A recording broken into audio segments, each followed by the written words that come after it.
I think it's Ben Roethlisberger's mindset.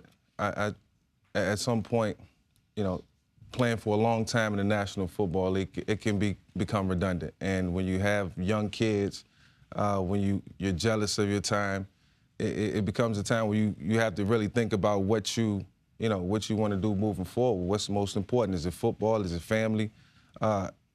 Without any doubt, I think Ben has 3 or 4 years to play ball. Good football. I think he's still at the top of his game. But at some point he has to figure out, he will figure out, what's most important in this. Is this something that he wants to continue to do? But I really think he can still play at a high level. Is it concerning to you because he has so many years left that, in your eyes, at a high level? It's not like the very end of Peyton Manning, where you could see, all right, he should be considering retiring because he is a shell of what he once was. Ben Roethlisberger was one of the best quarterbacks in football last year, yet he talked openly about, am I going to come back? Is this my last year?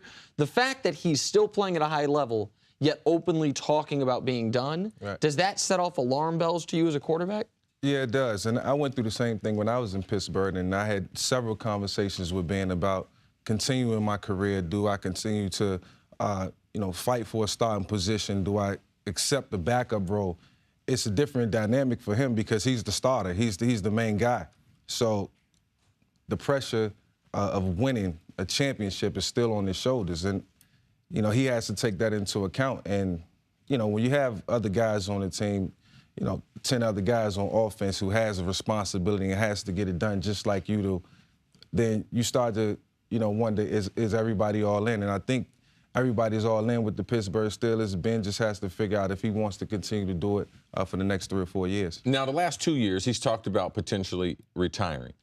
As a quarterback, once you go through, okay, I don't know what I'm going to do, then you make your decision, typically with your inner group and your family. Then you decide to start training. Are you okay now that we've gotten into September compared to talking about this in August? Because once you've gone to training camp, don't you go into that dark place as a player and say, okay, I'm getting ready to put it all in for this season? Yeah, well, once training camp starts, the season pretty much, takes its toll, on you, and it comes quickly. OTAs and the mini camps, that's what drains you. That's what gets you in the mind, a dark place where you're like, I don't know if I want to continue to do this. But those are the times where you get better. And you have to accept that as a player. And I think Ben is in his 13th year, 14th year, going into those, the latter stages of his career, and he just needs to figure out if, this is something that he wants to continue. One thing that Michael's talking about is a veteran player. The age difference between you and the younger players is tremendous. And what you are doing socially is totally different than these guys. You have small kids. You have charitable responsibilities. You got a number of relationships in that city that are very, very strong, that occupy a lot of your time. Right. So it becomes mundane in the offseason that, I don't know if I'm going to study this as much. But once you get to the season, and I think that's what you're saying, yes, it's harder in the offseason, but once you know L. Bell is here, okay, the team is here, we have a game, and then you think that Ben can flip the switch on and it won't affect him this year. That's as a guy, obviously, that didn't play, that's where I would think. I would think the hardest work is done as of literally this morning. It's game week. Yes. Like now Ben Roethlisberger gets to go have fun. He gets to have... If we could play in the games, we would never quit. Right. It's that practicing and that training camp and the offseason. Here's my question. Why would you... It's fine to think it. It's fine to worry about it. I'll ask you. You both played. Why would you ever voice that? Why would you say it? Because don't you run the risk of losing your team and losing some of the young guys when you say, I don't know if my heart is 100% and maybe I'll play, maybe I won't. Why would you ever say those Ben words? Ben is proven. I mean, he has 2 rings already. And the younger guys can look up to him and say, okay, he's a guy who's been there. He's done it. He's had success. He gets it. He understands it. But...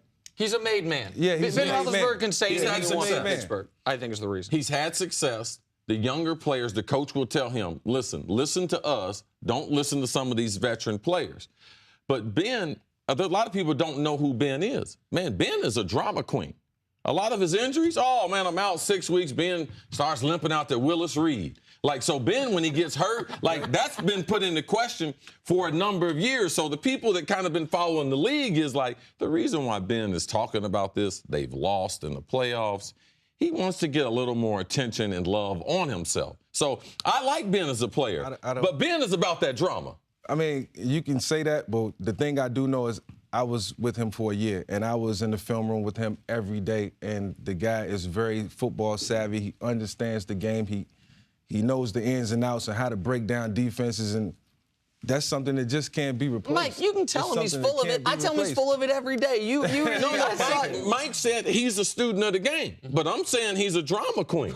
Okay, I'm saying when he gets hit, he lays on the ground. Exclusive, Nick. Mutually exclusive. Yeah, he gets up slow. Gets up. Hey, but that also, it leads to, oh, he's tough. And it leads to being tough, though. Roethlisberger's tough. Roethlisberger reminds me of a different quarterback that when they used to have the AFC Central was a quarterback there as well. Steve McNair. Let me tell you my problem with Ben. It's with nothing else. Ben needs to lose some weight. Oh. Okay? Well, he's lost weight. Absolutely. And I've seen but him over stay. You look at Ben in training camp. Yeah. Now you look at Ben around Halloween, and he gonna have on a face, man. He gonna have a pocket. He gonna have a chipmunk face. He gonna have a whole face full of walnuts in his mouth. Like, look at the just watch. Listen, he's not maybe the physical specimen. As long as he goes out there with that face and delivers the rock the way he's supposed to, the Pittsburgh Steelers will continue to have success. Well, and that's the other thing about Le'Veon Bell being back. Everyone's focused on Le'Veon Bell being back, and they should. He's the best running back in the NFL. Yeah. But Martavis Bryant is also back after a year out of the league due to a suspension.